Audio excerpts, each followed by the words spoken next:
அதிகாரம் மெய்யுணர்தல். எப்பொருள் எத்தன்மைதாயினும் அப்பொருள் மெய்ப்பொருள் காண்பதறிவு. எந்த பொருளாக இருந்தாலும் அது எப்படி தோற்றமளித்தாலும் அதன் வெளி தோற்றத்தை பார்த்து ஏமாந்து விடாமல் அது பற்றிய உண்மையை உணர்வதே அறிவுடைமை. குரல் தேர்வுல கூட ஒரு அலசி ஆராய்ச்சி ஒரு மிகப்பெரிய பொருத்தத்தை ஏற்படுத்தக்கூடியதா பார்க்கிறோம்.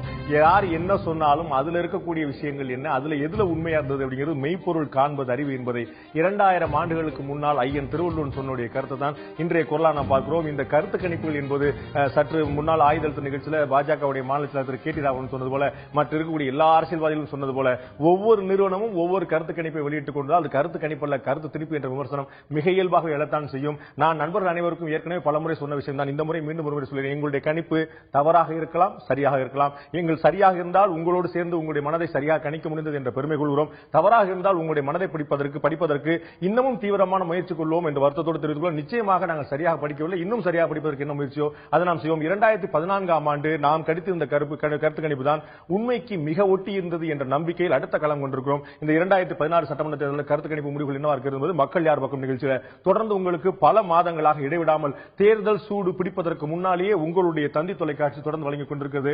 மக்கள் யார் பக்கம் நிகழ்ச்சிக்கு உங்கள் அனைவரும் அன்போடு வரவேற்கிற நண்பர்களே, இன்று நாம் ஏற்கனவே சொன்னது போல அரசியல்வாதிகள் போல இல்லாமல் நாம் கொடுத்த வாக்குறுதியை காப்பாற்ற போகிறோம். தந்தி தொலைக்காட்சி கிறிஸ் இன்ஃபோ மீடியா நிறுவனத்துடன் இணைந்து நடத்திய கருத்து கணிப்புடைய முடிவுகள் என்ன, அனைத்து இந்திய அண்ணா திராவிட முன்னேற்ற கழகம் எவ்வளவு பரப்புகிறது, திராவிட முன்னேற்ற கழகம் எவ்வளவு பரப்புகிறது, மக்கள் நல கூட்டணி எவ்வளவு பரப்புகிறது, பாஜக பாமக மற்ற இயக்கங்கள் நாம் தொடர் போன்ற மற்ற இயக்கங்கள் எவ்வளவு பரப்புகின்றன என்ற ஒட்டுமொத்தமாக எண்ணிக்கை வாரியாக நாம் இன்று சொல்ல போகிறோம். அந்த கருத்து கணிப்பு முடிவை நாம் ஏற்கனவே ஒவ்வொரு தொகுதியாக பார்த்துக் கொண்டே வந்தபோது ஒவ்வொரு நாளும் 10 தொகுதிகள் சில நாட்கள், 20 தொகுதிகள் சில நாட்கள், 17 தொகுதி சில நாட்கள், 18 தொகுதி சில நாட்கள், கடைசி நாளில் விஐபி தொகுதி 10 தொகுதி வரை சொன்னோம். எல்லாமே சொன்ன போது ஏன் ஒட்டுமொத்தமாக 234 ஒரு டேலி சொல்லவில்லை என்ற மிக முக்கியமான கேள்வி எழுது. நிறைய நண்பர்கள் அதை பாராட்டினார்கள், சில நண்பர்கள் அதை விமர்சனம் கூட செய்தார்கள். நாங்கள் உண்மையை புரிந்து கொள்ளும் பாராட்டும் விமர்சனம் எப்போதுமே பத்திரிகையாளர்களுக்கு எதிராக புரிந்து கொள்ளக்கூடியதான். நம்முடைய மனசுத்தி இதே சுத்தி மட்டும் தான் எங்களுடைய முக்கியமான குறிக்கோளா பார்க்கிறோம். அதற்கான காரணம் 234 இந்த கட்சி எவ்வளவு பெறும், இந்த கட்சி எவ்வளவு பெறாது என்று சொல்லும் போது அது வாக்குப்பதிவுக்கு முன்னால் மக்கள் மத்தியில் வாக்காளர் மத்தியில் எந்த விதமான ஒரு அழுத்தத்தையும் ஏற்படுத்தக்கூடாது, மறைமுக தாக்கத்தை ஏற்படுத்தக்கூடாது என்ற ஒரே நோக்கத்துக்காக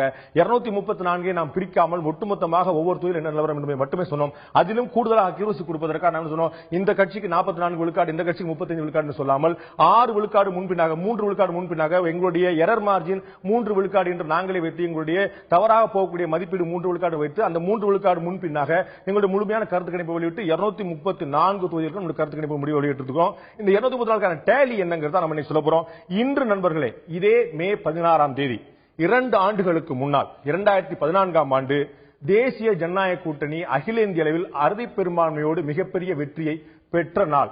இன்றுதான் மக்களவைத் தேர்தலுக்கான தேர்தல் முடிவுகள் 2 ஆண்டுகளுக்கு முன்னால் வெளிவந்தன. பாஜக மட்டுமே தனிப்பெரும் கட்சியாக 282 தொகுதிகளில் இதே மே 16ஆம் தேதி 2014ஆம் ஆண்டு பெற்றது. அதே போல இன்னொரு பொலிட்டிக்கல் சிக்னிபிகன்ஸ் இருக்கக்கூடிய ஒரு அரசியல் முக்கியத்துவம் வாய்ந்த நாளாக இந்த மே 16 கூட அமைந்திருக்கிறது. இன்று ஒட்டுமொத்தமாக தமிழக மக்களும் கேரளா மக்களும் புதுவை மக்களும் தங்களுடைய வாக்குகளை பதிவு செய்திருக்கிறார்கள். இந்த மக்களுடைய எண்ணம் என்னவா இருக்கிறது என்பதை முடிவு செய்வதற்காக தான், அதை கருத்து ஆய்வதற்காக தான் அனைத்து நிறுவனங்களும் கருத்து கணிப்பு முடிவு நடத்தினாங்க. நம்முடைய கருத்து கணிப்பு முடிவை நம்ம சொல்ல இருக்கிறோம். இந்த கருத்து கணிப்பு முடிவு முழுமையாக பார்ப்பதற்கு முன்னால் நமக்காக இந்த கருத்து கணிப்பை நடத்திய கிறிஸ் இன்ஃபோ மீடியா நிறுவனத்தை சேர்ந்த அருண் கிருஷ்ணமூர்த்தி நம்முடைய இருந்திருக்கார். உங்களை நிகழ்ச்சிக்கு வரவேற்கிறேன். ஒரு வெரி பிக் டே, இன்னைக்கு தான் ரொம்ப முக்கியமான நாள் நம்ம 2 பேருடைய கேரியர்லையும். அடுத்ததாக அரசியல் விமர்சகர், மிகப்பெரிய நீண்ட நடி அனுபவம் கொண்ட ஒவ்வொரு விதமாக துல்லியமாக அறிந்து ஆராய்ச்சி சொல்லக்கூடிய ரவீந்திரன் துரைசாமி அவர்கள் நம்முடைய இருக்கார். உங்களை நிகழ்ச்சிக்கு வரவேற்க. அதே போல மிக மூத்த பத்திரிகையாளர்கள், எங்களை போன்ற இளம் பத்திரிகையாளருக்கு வழிகாட்டியா இருக்கக்கூடிய திரு மாலன் நம்முடைய இருந்திருக்கார். உங்களை நிகழ்ச்சிக்கு வரவேற்கிறேன். நம்ம தந்தி தொலைக்காட்சியுடைய கிறிஸ் இன்ஃபோ மீடியா நிறுவனத்துடன் நடந்த இந்த கருத்து கணிப்பு முடிவுகள் என்ன சொல்றாங்க முன்னாடி, ஒட்டுமொத்தமாக வேறு வேறு நிறுவனங்கள், நாம மட்டுமே இந்த கருத்து கணிப்பு நடத்தல, மக்களுக்கு நம்ம நாம என்ன சொல்றோங்கிற மட்டுமே இல்லாம மற்றவங்க என்ன சொல்றாங்கிற செய்தியும் கொடுக்கணும் அப்படிங்கிற நம்முடைய நோக்கம். அரசியல் கட்சிகளும் சினிமா பிரபலங்களும் பொதுமக்களும் வியாபாரிகளும் வர்த்தகர்களும் வணிகர்களும் மட்டுமே சொல்லக்கூடியதான் சொல்லணுமா, மற்ற ஊடகங்கள் என்ன சொல்லுங்க அதையும் நம்ம சொல்லணும் இல்லையா? அப்ப மக்கள் முன்னாடி பந்தியில் இருக்கக்கூடிய மொத்தமா வச்சோம்னா அவர்கள் எது சரியா இருக்கே தவிர முடிவு பண்ணுவாங்க. அப்படிங்கிறனால நாம் இதுவரை பிற நிறுவனங்கள் வெளியிட்ட கருத்து கணிப்பு முடிவுகள் என்ன அப்படிங்கறத ஒட்டுமொத்தமா தற்போது பார்த்துடலாம். முதல்ல நான் பார்க்கக்கூடியது, இதற்கு முன்னால் கருத்து கணிப்பை வெளியிட்ட இந்தியா டிவி சி ஓட்டர். தமிழ்நாட்டில் இருக்கக்கூடிய ஒட்டுமொத்தமாக 234 தொகுதிக்குமான கருத்து கணிப்பு முடிவை இந்தியா டிவி சி ஓட்டர் நிறுவனம் உட்பட பல நிறுவனங்கள் வெளியிட்டிருக்கின்றன. அந்த கருத்து கணிப்பு இந்தியா டிவி சி ஓட்டர் நிறுவனம் வந்து வெளியிட்ட கருத்து கணிப்பின்படி அனைத்து இந்திய அண்ணா திராவிட முன்னேற்றம் 116 தொகுதிகளிலும், திராவிட முன்னேற்றம் 101 கூட்டணி, திமுக கூட்டணி 101 தொகுதிகளிலும், பிற கட்சிகள் 17 தொகுதிகளும் பெறும் என்று இந்தியா டிவி சி ஓட்டர் நிறுவனம் கருத்து கணித்திருக்கிறது. அனைத்து இந்திய அண்ணா திராவிட முன்னேற்றம் லீட் எடுக்கும் 116, ஆனா 117 தான் அறுதி பெரும்பான்மைக்கான இலக்கு. அதுல இருந்து ஒரு தொகுதி வந்து குறைவா இருக்கும் சொல்லி அவங்க சொல்லியிருக்காங்க. திமுக கூட்டணி வந்து 101, பிற கட்சிகள் 17 சொல்லி அமைச்சு சொல்லியிருக்காங்க. அதே போல மற்ற நூல் என்ன சொல்லிருக்குன்னு பார்க்கலாம். லயோலா கல்லூரியுடைய முன்னாள் மாணவர்கள் கொடுத்த அந்த கல்லூரிக்கு இதுக்கு தொடரக்கூடியது. அந்த கல்லூரியுடைய மாணவர்களாக இருக்கக்கூடிய முன்னாள் மாணவர்களாக இருந்தவர்கள் சொன்னது அதிமுக வந்து 90 இடங்களும், திமுக வந்து 124 அறுதி பெரும்பான்மையாக அவங்களோட ஆட்சி அமைக்க முடியாது திமுக கூட்டணி என்று 124 தொகுதிகளும், பிற கட்சிகளுக்கு 20 தொகுதிகளும் கொடுத்திருக்காங்க. அதிமுக வந்து ஆட்சியை இழக்கும் என்ற கருத்து கணிப்போடு 90 தொகுதிகள் அதிமுகவுக்கும் 124 தொகுதிகள் திராவிட முன்னேற்ற கழகம் வழக்கம் போல இந்த ஆட்சி மாற்றம் நடக்கும் என்று லயோலா கல்லூரியுடைய முன்னாள் மாணவர்கள் கருத்து தெரிவித்திருக்காங்க. பிற கட்சிகளுக்கு 20 இடங்களை அவர்கள் வழங்கியிருக்கிறார்கள்.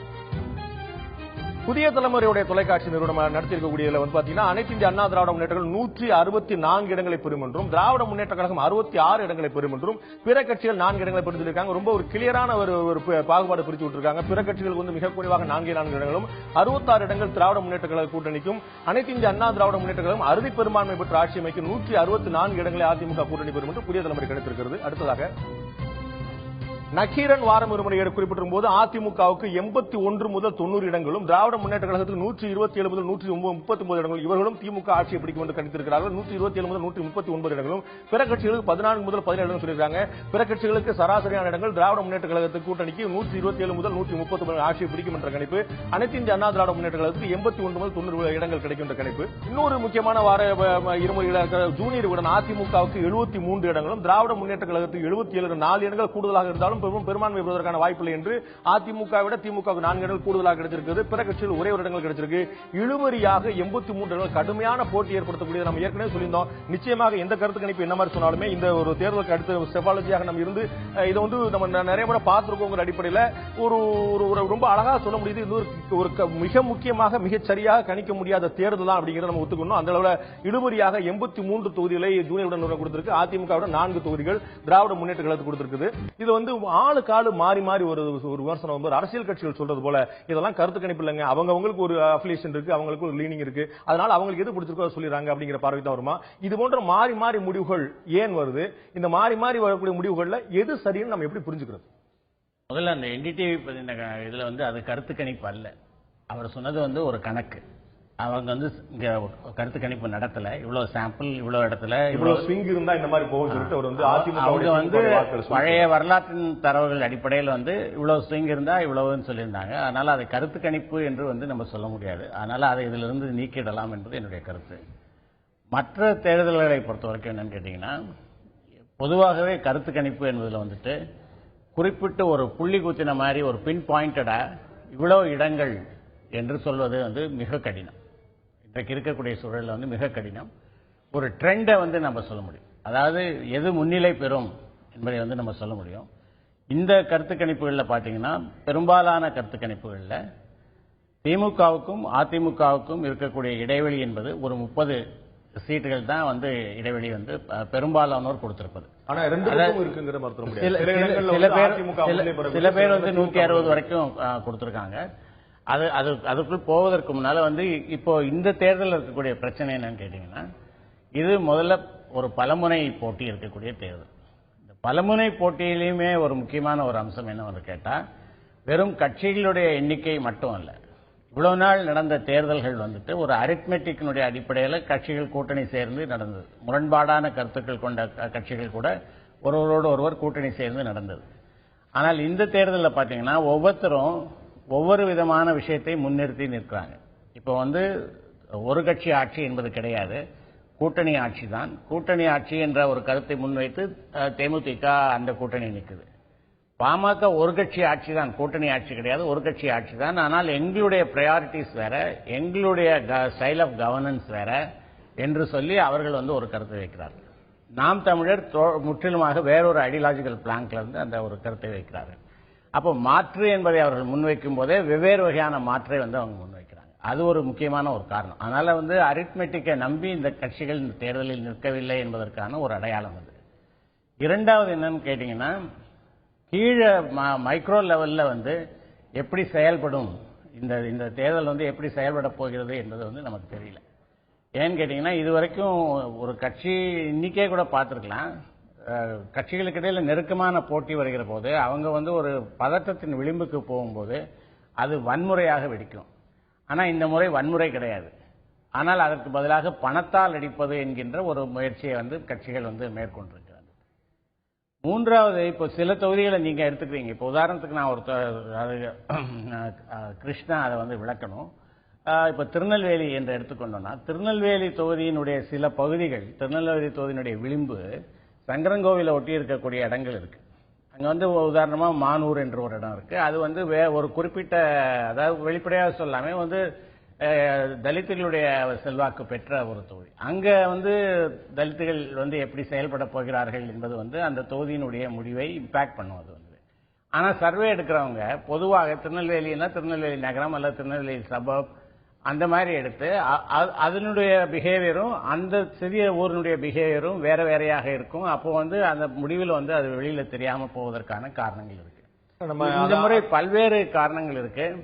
பல்வேறு கருத்து கணிப்புகள் வந்து தேர்தலுக்கு பல நாட்களுக்கு இரு வாரங்களுக்கு முன்னால நடத்தப்பட்ட கணிப்புகளாக இருக்கு. அப்ப 2 வாரங்களுக்கு முன்னால் இருந்த நிலைமையில வந்து பிரச்சாரங்கள் துவங்கி இருந்தன. பல இடங்கள்ல வந்து வேட்பாளர்கள் அப்பதான் மாற்றப்பட்டிருந்த நிலை இருந்தது. அதிமுகவினுடைய தேர்தல் அறிக்கை என்பது வெளிவராமல் இருந்தது. அதற்கு பிறகு இந்த பணப்புழக்கம் என்பது அப்போது வந்து குறைவாக இருந்த ஒன்றாக இருந்தது. இந்த ஃபேக்டர்ஸ் எல்லாம் வந்து கருத்து கணிப்பை வந்து இந்த முரண்பாடு வருதுங்கிறத நீங்க சொன்னீங்க. நம்ம அருண் கிருஷ்ணமூர்த்தி ஏற்கனவே நம்ம வந்து இதை தெளிவு பண்ணியிருக்கிறோம். நம்ம வந்து மக்கள்கிட்டையும் சொல்லியிருக்கோம். நம்முடைய கருத்து கணிப்புங்கிறது கடைசி நாள் வரைக்கும் நடத்தப்பட்டது. ஆனா நம்ம வெளியில மக்கள்கிட்ட சொல்லல.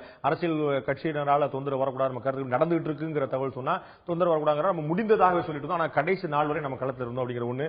நான் திரு ரவீந்திரன் துரைசாமி கேட்க விரும்புற விஷயம், இந்த சார் சொன்னது போல மிக முக்கியமான விஷயம், நம்ம வந்து 2 வாரம் 3 வாரம் முன்னாடி நடத்துறதுக்கும் கடைசி நடத்துறதுக்கும் ஒரு வித்தியாசம் இருக்கு அப்படின்னு சொல்றாங்க. சோ தேர்தல் அறிக்கைகளுடைய தாக்கம் எந்த அளவு இருக்கும், தலைவர்களுடைய பிரச்சாரத்தினால் வரக்கூடிய வெளிப்படையாக வரக்கூடிய விஷயம் எந்த அளவு தாக்கத்தை ஏற்படுத்தும், சமூக வலைதளங்களில் வரக்கூடிய விஷயங்கள் எந்த தாக்கத்தை ஏற்படுத்தும், இது போன்ற கருத்து கணிப்பு முடிவுகள் முன்னாடியே கூட வந்துச்சு, அதெல்லாம் வாக்காளர் மத்தியில் எப்படி தாக்கத்தை ஏற்படுத்தும். நான் என்னுடைய தனிப்பட்ட உதாரணத்தை இந்த சந்தர்ப்பத்தை பயன்படுத்தி சொல்கிறேன். நான் வந்து வாக்களிக்கணும் விரும்பின போது நான் முதல்ல முடிவெடுத்தது வந்து ஒரு கட்சிக்கு வாக்களிக்கணும் நான் முடிவு பண்ணினேன். அதன் பிறகு நாங்க வந்து வேற ஒரு காரணத்துக்காக இல்ல நம்ம வேற ஒரு கட்சிக்கு வாக்களிப்போம் நான் என்னுடைய மனைவி முடிவு பண்ணோம். அதற்கு பிறகு யோசிக்கும் போது இல்ல இதுவும் வேணும் அது வேணும் என்ன செய்யலாம் போது நான் ஒரு ஓட்டு போடுறேன் நீ ஒரு ஓட்டு போட முடிவு பண்ணோம். நேற்று முடிவு. இன்னைக்கு நாங்க போயிட்டு 2 பேருமே பேசி வச்சுட்டு ஒரே கட்சிக்கு போய் ஓட்டு போட்டு வந்தோம். சோ நம்மள மாதிரி ஆட்கள் நம்ம வந்து யோசிச்சு பேசி நம்ம வந்து தெளிஞ்சு செய்யணும் சரியா செய்யணும் நினைச்சிட்டு ஒரு விழிப்புணர்வு கொண்ட வாக்காளர் நினைச்சிட்டு இருக்கிற நமக்கு இந்த மாதிரி ஒரு குழப்பம்னா இந்த தாக்கங்கள் சொல்றது எந்த அளவுக்கு இருக்கும். நம்ம பிரச்சாரத்துக்கு அப்புறம் மாறிடுச்சு, தேர்தல் அறிக்கை பிறகு மாறிடுச்சு, தலைவர்களுடைய இதுக்கு அப்புறம் மாறிடுச்சு, வேட்பாளர் பேருக்கு மாறிடுச்சு, இதெல்லாம் முன்முடிவுல எடுக்கப்படுற விஷயங்களா இல்லாட்டி தாக்கங்கள் தனியா இருக்குமா? அதாவது வந்து கட்சி தீவிரவாதம் வந்து இந்த காலகட்டத்தில் ரொம்ப குறைஞ்சிட்டு, தலைவர்களுக்கு மேல உள்ள பிடிப்பும் குறைஞ்சு போச்சு. ஒவ்வொரு ஓட்டர்ஸுக்கும் அவனுக்கு மல்டிபிள் டைமென்ஷன் இருக்கு. ஒரு ஃபர்ஸ்ட் ஓட்டு இருக்கு, ஒரு செகண்ட் ஓட்டு இருக்குது. செகண்ட் ஓட்டு பேசுவான், செகண்ட் ஓட்டுக்கு ஆதரவா பேசுவான், ஃபர்ஸ்ட் ஓட்டு கொண்டு போடுவான். செகண்ட் ஓட்டு வளரட்டுன்னு நினைச்சு செகண்ட் ஓட்டுக்கு அந்த ஓட்டு இப்ப விட்டா செகண்ட் ஓட்டு என்னைக்கு வளரும், இன்னைக்கு இதை நம்ம இந்த செடியை வளர்த்து விடுவோம், அது முடிஞ்ச கதை, இதுக்கு வளர்த்து விடுவான். சோ அவனோட மனநிலையில வந்து அதாவது சொல்ல போனா ஒரு தலைவருக்கு மேல உள்ள பிடிப்பின் அளவு வந்து இந்த காலகட்டத்தில் குறைவு. ஏன்னா பல காலகட்ட ஓட்டங்கள்ல வந்து ஒவ்வொரு தலைவர்களும் கூட்டணி என்றாலும் சரி பல இதுலயும் வந்து அவங்க மாறுபட்ட கருத்துக்கள் மாறுபட்ட நிலைப்பாடு எடுக்கும் போது வந்து எல்லா தலைவர்களுமே விமர்சனத்துக்கு உட்படுறாங்க. மேலும் வந்து பவுண்டர் லீடர் மேல உள்ள ஒரு பிடிப்பு வந்து அக்யூர் லீடர்ஷிப்புக்கு மேல இருக்காது. ஆக எந்த ஒரு ஓட்டருமே வந்து அவருக்கு வந்து மல்டிபிள் சாய்ஸஸ் வச்சுட்டு இருக்கும் போது அந்த கருத்து கணிப்பும் மற்ற இதுகளும் வந்து கண்டிப்பா அந்த ஓட்டர்ஸை இன்ஃப்ளூயன்ஸ் பண்ணத்தான் செய்யும். அதோட தாக்கம் நிச்சயம் அதோட தேர்தல் அறிக்கையும் சரி, தலைவருடைய பிரச்சாரம் சரி, வேட்பாளருடைய தேர்வும் சரி, கருத்து கணிப்பும் சரி, எல்லாமே ஒரு எல்லாமே கவுண்டரா ஒண்ணுக்கு ஒண்ணு எதிர்மறையாகவும் நேர்மறையாகவும் ஒன்றுக்கொன்று இழுத்தும் அதை நியூட்ரலைஸ் பண்ணி இன்ஃப்ளூயன்ஸ் பண்ணத்தான் செய்யும். ஆனா ஒரு செட் ஆஃப் இதை தாண்டி அந்த இன்ஃப்ளூயன்ஸோட அளவு குறைவா இருக்கலாமே தவிர நிச்சயமா இன்ஃப்ளூயன்ஸ் பண்ணத்தான் செய்யும். மற்றபடி கருத்து கணிப்பை பொறுத்தவரையில் everybody wants to prove their credibility and genuineness. நாங்க இதுல வந்து கரெக்டா பண்ணி சாதிக்கணும்னு தான் எல்லாரும் நினைக்கிறாங்க. உண்மையில அவங்களுடைய நோக்கம் சரியானது, பட் எங்க தப்பாங்கிறது தெரியாது. அருண் கிருஷ்ணமூர்த்தி, நம்ம வந்து கருத்து கணிப்பு நடத்தின போது இதற்கு முன்னாடி இப்ப வந்து எத்தனை தொகுதி யார் யாருன்னு சொல்ல போறோம், அதற்கு முன்னாடி கூட நம்ம ரொம்ப நாளா இந்த பப்ளிக்கோட பல்ஸ் நம்ம வந்து ட்ரை பண்ண அந்த நாடியை பிடிக்கிறதுக்கான முயற்சி பண்ணிட்டே இருந்திருக்கோம். இன்னைக்கு வரப்போற தேர்தலில் அதிமுக வெல்லுதா, திமுக வெல்லுதா, மற்ற கட்சிகள் வந்து வெல்லுதா அப்படிங்கிறத தாண்டி ஒரு தொங்கு சட்டசபை அமையாதுன்னு உத்தரவாதமா சொல்லலாமா? ஒரு மேண்டேட் வந்து ஒரு பக்கம் தான் சாஞ்சி இருக்க போதுன்னு கிளியரா சொல்லலாமா? இல்லாட்டி 2004 பீகார்ல அமைஞ்ச போல ஆளுக்கு 40-50 சீட் கொடுத்து ஒரு தொங்கு பாராளுமன்றம், தொங்கு சட்டசபை அமைக்கான வாய்ப்பும் இருக்குதா? தமிழகம் வந்து அந்த மாதிரி தொங்கு சட்டசபை நோக்கி போகாதுங்கிறது ஒரு பொதுவான கருத்து. 2006 வந்து பெரும்பான்மை இல்லாம தானே ஒரு அரசு. பெரும்பான்மை இல்லைன்னா கூட நம்ம எப்படி பாக்குறோம் அப்படின்னா, அவங்க வந்து அந்த ஹாஃப்வே மார்க்ல இருந்து கொஞ்சம் தான் தள்ளி இருக்காங்களே தவிர அபண்டன்டா தூரமா இருக்கிற மாதிரி இல்ல. அடுத்தது தமிழக தேர்தல் பத்தி புரிஞ்சுக்கிறது என்னன்னா, இது ரொம்ப நாட்களா வந்து ஒரு பைபோலார் கான்டெஸ்ட் இருந்த இடத்துல இப்போ ஒரு மல்டி கான்டெஸ்ட். அந்த மல்டி கான்டெஸ்டையும் இங்க வந்து இப்போ ஏற்பட்டிருக்கக்கூடிய அந்த ஓட்டிங் டர்ன் அவுட்டையும் நம்ம கம்பேர் பண்ணி பார்க்கணும். அந்த மாதிரிலாம் நிறைய அரித்மெட்டிக் இன்ஃபர்மேஷன் நம்ம எடுத்து பார்க்கணும். அதுக்கப்புறம் இந்த கருத்து கணிப்புகள், இந்த மாதிரி இந்த முறை யார் ஆட்சிக்கு வரப்போறா அப்படிங்கறதெல்லாம் மீறி இந்த தேர்தல் வந்து ஒரு பெஞ்ச்மார்க் தேர்தல். யாருக்கு அப்படின்னு பாத்தீங்கன்னா பொலிட்டிக்கல் அனலிஸ்டுக்கும் கூட. ஏன் அப்படின்னா பிரெடிக்ட் பண்றதுக்கே ரொம்ப கஷ்டமான ஒரு தேர்தல்ல இந்த தேர்தல் கண்டிப்பான தேர்தல். இங்க வந்து எந்த வாக்காளர்கள் எந்த பக்கம் போறாங்க, மாஸ் ஓட்டிங் இந்த முறை இருக்கானா பல செக்டர்ல, அது டெமோகிராஃபியா இருக்கட்டும், ரிலிஜனா இருக்கட்டும், காஸ்டா இருக்கட்டும், எத்தனை செக்டர்லயுமே இல்ல. எல்லாருக்குமே நிறைய சாய்ஸஸ் இருக்கு. நிறைய சாய்ஸஸ் இருக்கும்போது அண்ட் அதுக்கு எல்லாம் குழப்பற அளவுக்கு இன்னைக்கு தேர்தல் நடக்கும்போது கூட நீங்க பாத்தீங்கன்னா திடீர்னு மழை பெஞ்சு பாதி இடத்துல ஓட்டிங் ஸ்லோவா இருந்தது, திடீர்னு ஓட்டிங் பிக் ஆகுது. சோ இன்னைக்கு இந்த தேர்தலே வந்து ஒரு குழப்பமான தேர்தல். அதுலதான் வந்து மூத்த பத்திரிகைகள் கூட வந்து க்ளோஸ்டு கால், அது வந்து ஒரு பெரிய ரிஸ்க். க்ளோஸ்டு கால்ல அத்தனை சீட்ஸை எடுத்து மூத்த பத்திரிகைகள் வைக்கிறாங்க அப்படின்னா கடுமையான போட்டி. முந்தைய தேர்தலில் கூட பாத்தீங்க அப்படின்னா 10,000 வாக்குகளுக்கு கீழே, 5,000 வாக்குகளுக்கு கீழே, 1000 வாக்குகளுக்கு கீழே கூட வெற்றி தோல்வி நிர்ணயிக்கப்பட்ட பல தொகுதிகள் தமிழகத்துல உண்டு. அது போன்ற ஒரு தேர்தலா தான் இதுவும் இருக்கும். அதை விட அதிகப்படியான தொகுதிகள் வந்து ரொம்ப சொற்ப வாக்குகள்ல வந்து நிர்ணயிக்கப்படக்கூடிய ஒரு முக்கியமான தேர்தலா இது பார்க்கப்படுறதுனால தான் இந்த குழப்பம். கடுமையான போட்டி. இது ஆரம்பிக்கும் போது ஒரு மல்டி போலார் கண்டெஸ்டா தான் அது ஆரம்பித்தது, பலமுனை போட்டியாக தான் ஆரம்பித்தது. ஆனால் போக போக வந்து அது இருமுனை போட்டியாக வந்து அது வடிவம் பெற்றுவிட்டது. அந்த ஓட்டிங் டே, இன்னைக்கு ஓட்டிங் டேக்கு ஒரு வாரத்துக்கு முன்னால பாத்தீங்கன்னா அது ஒரு இருமுனை போட்டி என்பதான ஒரு முடிவுக்கு வந்து மக்கள் வந்து விட்டாங்க. அது இந்த தேர்தல் முடிவு சின்ன எனக்கு ஒரு மாற்று ஆக்சுவலா முடிவு வரும்போது உங்களுக்கு அதாவது ஒரு சிறிய இடைவெளிக்கு பிறகு அதை பத்தி நம்ம விரிவாக இருப்போம். நான் ஒரு சிறிய இடைவெளி இருப்போம். நீங்க சொன்னதுல தான் நான் ஒரு லீடு எடுக்க விரும்புறேன். நிச்சயமாக வந்து பலமுனை போட்டியாக இருந்தது இந்த முறை இருமுனை போட்டியாக தான் மாறிவிட்டது அப்படிங்கிற ஒரு பார்வை இருக்குது. ஆனால் ஆட்சியில வரப்போறது அதிகமான தொகுதிகளை வெல்ல போது இந்த இரண்டு கட்சியில எதன் ஒன்றாக இருக்கலாம். ஆனால் வாக்குகளை பெறப்போதும் வாக்குகளை சிதைக்க போது பலர் இருக்கிறார்கள், மறந்துட முடியாது. சிவகங்கை, ராமநாதபுரம், தூத்துக்குடி போன்ற ஒரு சில மாவட்டங்களை தவிர பல மாவட்டங்கள்ல 3 முனை 4 முனை போட்டி இருந்தது பார்த்தோம். இப்போ வந்து கூட தர்மபுரி உள்ளிட்ட, பாப்பிரெட்டிப்பட்டி உள்ளிட்ட, பெண்ணாகரம், எடப்பாடி என்று வட மாவட்டங்கள் இருக்கக்கூடிய பல பகுதியில் கடுமையான வாக்குப்பதிவு நடந்திருக்கு. 2014 இதே போலத்தான் வாக்குப்பதிவு வட மாவட்டங்கள் அதிகமாக இருந்தது. குறிப்பாக தர்மபுரியில 80 விழுக்காடுக்கு மேல போச்சு. இந்த முறை 85 விழுக்காடு பேர் இருக்குது தர்மபுரியில, பெண்ணாகரத்துல. சோ இது போன்ற பாட்டாளி மக்கள் கட்சியுடைய செல்வாக்கு அதிகம் இருந்த தொகுதியில் விழக்கூடிய வாக்கு யாருக்கு சாதகமா இருக்கும், யாருக்கு பாதகமா இருக்கும். 2014 இதே மாற்று அணியாக இருக்கக்கூடிய தேசிய ஜனநாயக கூட்டணி வந்து 19.5 விழுக்காடு வாக்களை பெற்றது. ஆனால் அவர்களால் சீட்டை வந்து அதிகமாக பெற முடியல. அதிமுக சாதகமா போயிடுச்சு. சில சமயங்களில் திராவிட முன்னேற்ற சாதகமா போகக்கூடிய வாய்ப்பு கூட நிறைய உண்டு. முதலில் அனைத்து இந்திய அண்ணா திராவிட முன்னேற்ற கழகத்துக்கு சாதகமா இருக்கக்கூடிய தொகுதிகள் என்ன? கன்னியாகுமரி, அம்பாசமுத்திரம், திருநெல்வேலி, தென்காசி, வாசுதேவநல்லூர், சங்கரன்கோயில், கோயில்பட்டி, ஸ்ரீவைகுண்டம், விளாத்திக்குளம், முதுகுளத்தூர், விருதுநகர், சிவகாசி, சாத்தூர், ஸ்ரீவில்லிபுத்தூர், இதில் அத்தனையுமே அதிமுகவுக்கு வெற்றி வாய்ப்பு உள்ளதாக நம்முடைய கருத்து கணிப்பு சொல்கிறது. அடுத்ததாக அதிமுகவுக்கு ஆதரவாக ராஜபாளையம், போடி, ஆண்டிப்பட்டி, உசிலம்பட்டி, திருமங்கலம், திருப்பரங்குன்றம், மதுரை வடக்கு, மேலூர், காரைக்குடி, அறந்தாங்கி, புதுக்கோட்டை, விராலிமலை, கந்தர்வக்கோட்டை, பேராவூரணி ஆகிய தொகுதிகள் அதிமுகவுக்கு சாதகமாக உள்ளன. ஒரத்தநாடு, பாபநாசம், மன்னார்குடி, வேதாரண்யம், கீழ்வேலூர், பூம்புகார், கடலூர், பண்ருட்டி, நெய்வேலி, அரியலூர், மண்ணச்சநல்லூர், திருச்சி கிழக்கு, ஸ்ரீரங்கம், கிருஷ்ணராயபுரம் ஆகிய தொகுதிகளும் அதிமுகவுக்கு சாதகமாக உள்ள தொகுதிகள்.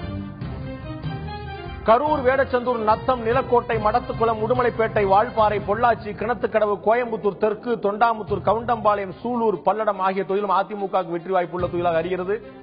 திருப்பூர் வடக்கு, அவிநாசி, மேட்டுப்பாளையம், கோபிச்செட்டிப்பாளையம், பவானி, பெருந்துறை, காங்கேயம், மொடக்குறிச்சி, ஈரோடு கிழக்கு, பரமத்தி வேலூர், நாமக்கல், சேந்தமங்கலம், வீரபாண்டி, சேலம் தெற்கு ஆகிய தொகுதியிலும் அதிமுகவுக்கு வெற்றி வாய்ப்புள்ள தொகுதிகளாக நம்முடைய கருத்துக்களை முடிவுகள் சொல்கின்றன. சங்ககிரி, மேட்டூர், ஓமலூர், ஏற்காடு, கெங்கவள்ளி, சங்கராபுரம், திருக்கோவிலூர், விழுப்புரம், வானூர், வந்தவாசி, தருமபுரி, வேப்பனஹள்ளி, பர்கூர், வாணியம்பாடி ஆகிய தொகுதியிலும் அதிமுகவுக்கே சாதகமாக உள்ளதாக நமது கருத்துக்களை முடிவுகள் தெரிவிக்கின்றன. குடியாத்தம், அணைக்கட்டு, ஆற்காடு, காஞ்சிபுரம், திருப்போரூர், தாம்பரம், மயிலாப்பூர், ராயபுரம், எழும்பூர், திருவிக்கா நகர், பெரம்பூர், ஆர்கே நகர், திருவொற்றியூர், அம்பத்தூர் ஆகிய தொகுதிகளும் அதிமுகவுக்கு வெற்றி வாய்ப்புள்ள தொகுதிகளாக நம்முடைய கருத்துக்களை முடிவுகள் தெரிவிக்கின்றன. அதை தாண்டி மதுரவாயல், திருவள்ளூர், பொன்னேரி, கும்மிடிப்பூண்டி ஆகிய தொகுதிகள் ஒட்டுமொத்தமாக நம்முடைய கருத்துக்களின் முடிவுகள் அதிமுகவுக்கு வெற்றி வாய்ப்பு உள்ள தொகுதிகளாக நாம் அறிகிறோம். அடுத்ததாக திராவிட முன்னேற்ற கழகத்துக்கு ஆதரவாக வெற்றி வாய்ப்பு உள்ளதாக நாம் அறியக்கூடிய தொகுதிகள் ராதாபுரம், பாளையங்கோட்டை, ஆலங்குளம், கடையநல்லூர், ஒட்டப்படாரம், திருச்செந்தூர், திருவாடானை, பரமக்குடி, திருச்சுழி, மதுரை மத்தி, திருப்பத்தூர், ஆலங்குடி, திருவிடை மருதூர், திருவாரூர் ஆகிய தொகுதிகள் திராவிட முன்னேற்ற கழகத்துக்கு வெற்றி வாய்ப்புள்ள தொகுதிகளாகவும், திருத்துறைப்பூண்டி, நாகப்பட்டினம், மயிலாடுதுறை, சீர்காழி, சிதம்பரம், புவனகிரி, குறிஞ்சிப்பாடி, விருத்தாச்சலம், திட்டக்குடி, குன்னம், பெரம்பலூர், துறையூர், லால்குடி, திருவெரும்பூர் ஆகிய தொகுதிகளும் கூட திராவிட முன்னேற்ற கழகத்துக்கு வெற்றி வாய்ப்புள்ள தொகுதிகளாகவும், திருச்சி மேற்கு, திண்டுக்கல், ஆத்தூர், ஒட்டஞ்சத்திரம், பழனி, குன்னூர், கூடலூர், பவானிசாகர், அந்தியூர், ஈரோடு மேற்கு, சேலம் வடக்கு, சேலம் மேற்கு, எடப்பாடி, கள்ளக்குறிச்சி ஆகிய தொகுதியிலும் கூட திராவிட முன்னேற்ற கழகத்துக்கு சாதகமாக இருக்கும் தொகுதிகளாக நம்முடைய கருத்துக்களை முடிவுகள் தெரிவிக்கின்றன.